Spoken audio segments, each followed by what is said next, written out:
Dan Devine coached the Missouri Tigers from 1958 until 1970.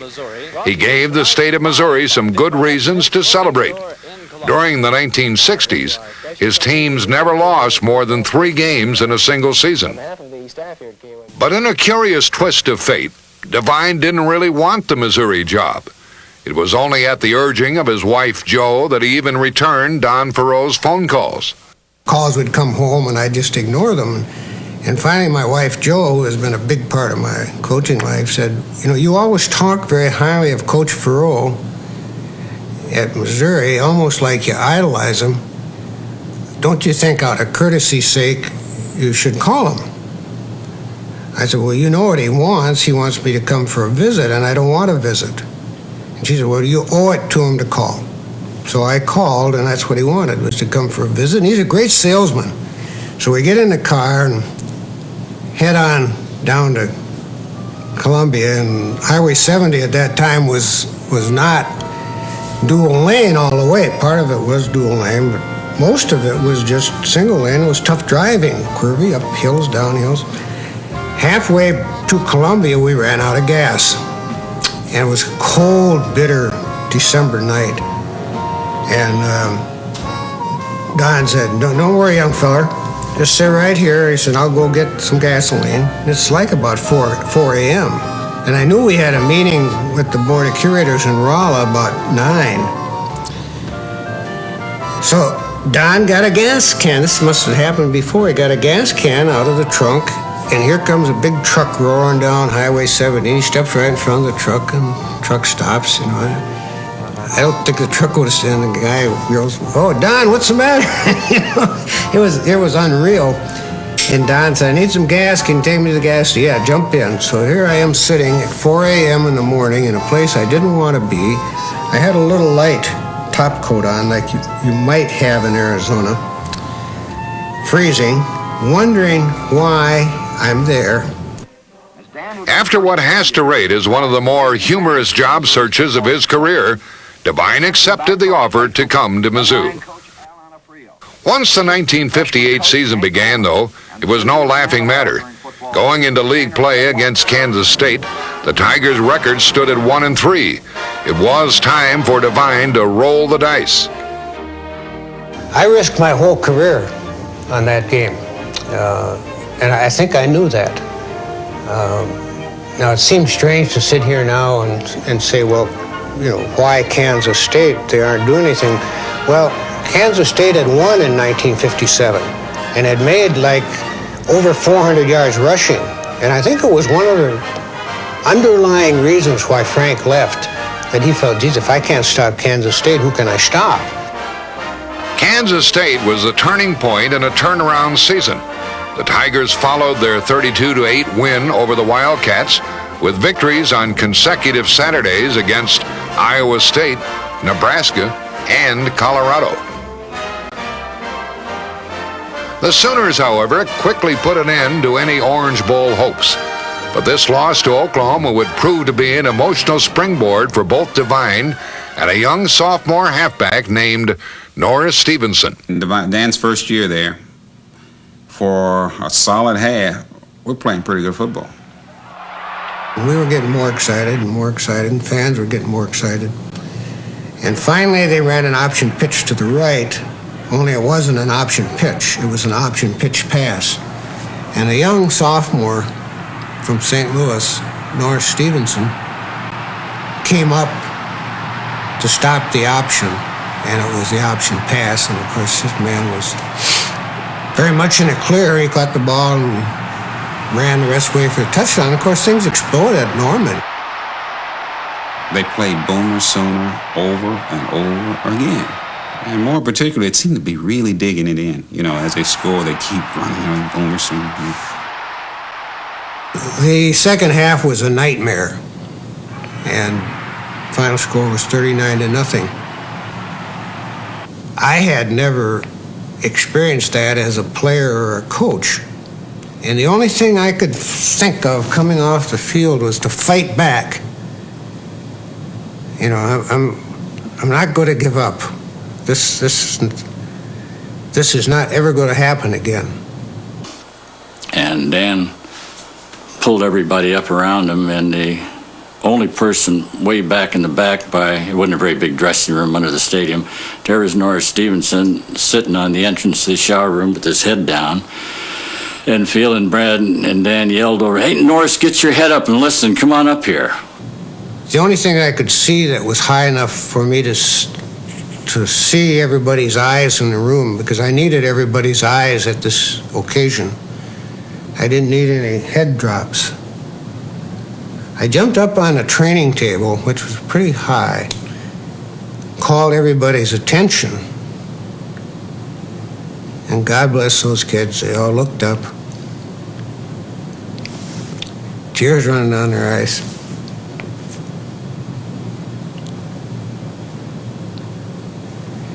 And I just simply said that I promise the seniors, that we will come back in 2 years and win.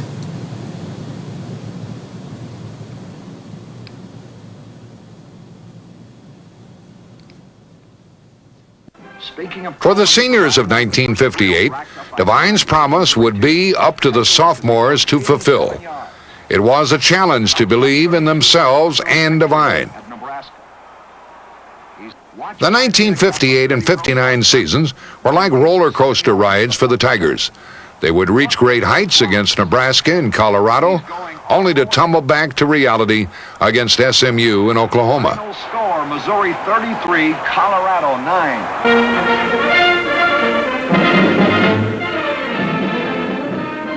The high point in 1959 was a tremendous last-second victory over Michigan in the rain at Ann Arbor, engineered by reserve quarterback Bob Haas. 15-14 with 2 minutes and 40 seconds left. But Bob Haas, normally a defensive quarterback, brought his team battling back after taking the kickoff for a short return. About 2 minutes to go. Now watch Mel West. Gets the block, cuts inside, swings outside, all the way to the Tiger 45 and out of bounds. Once again, Haas finds LaRose. Out of bounds to stop the clock. One of the most dramatic Tiger comebacks in history. Haas goes back to pass. Can't find a man. Decides to run. And now we're at their 38. Oops, almost lost that football. Now watch Haas hit Donnie Smith.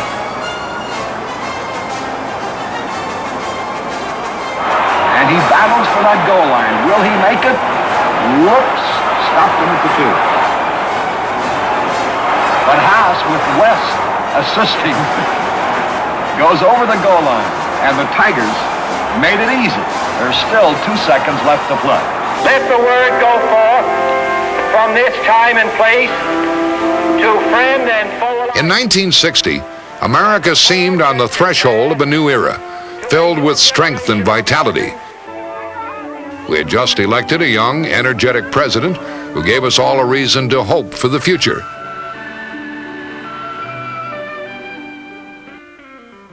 In Columbia, Dan Devine set out to build his decade of delivery. In the privacy of the locker room, he set 4 goals for the team that year: to win the opening game, to beat the Sooners in Norman, to win the Big 8 title, and finally, to win a bowl game. Devine structured his offense around a stocky, self-assured field general named Ron Taylor, and he unleashed a devastating power sweep known as student body left and student body right. Led by 2 pulling guards, a blocking back, and the quarterback, the power sweep would open up holes and overrun opposing defenses. With Al Onofrio in charge of the defense, the Tigers quickly checked goal number 1 off their list by beating the SMU Mustangs 20-0 in the opener. 8 games into the 1960 season, the Tigers stood at 8-0, largely on the strength of their power offense and a swarming defense that had shut out SMU, Kansas State, and Nebraska. Up next would be goal number 2. Beat Oklahoma in Norman. But on the 4th play from scrimmage, the Sooners broke a long gainer and scored the first rushing touchdown of the season against the Tiger defense. 2 minutes into the game, and Boomer Sooner was already ringing in the visitors' ears. Almost right away, you could tell he was going to score, because they ran a counter trap. They ran the fullback in the line over here, and we had 11 guys tackle that fullback, and he turned around, handed to the halfback, and when he broke through the line, our guys were all over here tackling the fullback. An over-aggressive, souped-up team. Blame myself more than I did the players. There's people shooting muskets off, and this crowd goes completely mad. So you take your headset off because you can't hear. But now you got a situation where your guys are out there and they got to do it on their own with no help from the press box, no help from anybody, and they gutted it out. And Norris Stevenson, oh, how he ran the sweep that day. I know we hadn't beaten Oklahoma, but there was no way we were going to lose to Oklahoma. And the coach had asked me, he says, I said, that play's open. Even though they stop it sometime, it'll break. Now watch this pitch out to Stevenson. Mayer, Taylor, and Tom Smith do the blocking, and Stevenson is en route to a 67-yard gallop. Touchdown. And the last touchdown, I thought, in my mind, was the one that's most memorable, because it required complete faith and trust in the team. And very basically, I was doing something that depended upon the other guys doing their job. And let me put it this way, it was one of those kind of things where I had no doubt they were going to do it. And going for the land of milk and honey. Touchdown, 60-yard dash by Norris Stevenson. Then we went into the dressing room, of course, very happy and everything. And here, Dan jumps up on that same table and puts his hands up, congratulating, well, we did it, and we're proud of you to come back like that. And then I know my mind went back to 1958 when he did the same thing, except telling them we're going to come back to win. And then I looked over and saw Norris Stevenson looking up, and he was really smiling, and compared that to where he's sitting by the shower over there with his head down. It was really a touching sight, and I still feel it. It was a great, inspired team victory. And many of the seniors who had played in that 39-0 game came back to see.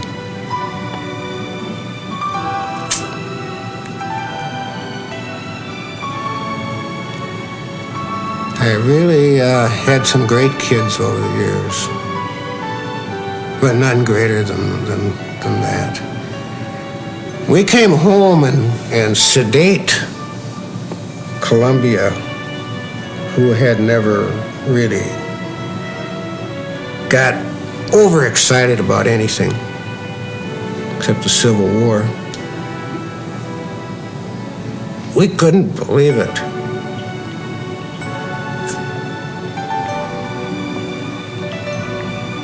And I'll never forget they met us with all these fire engines and police cars.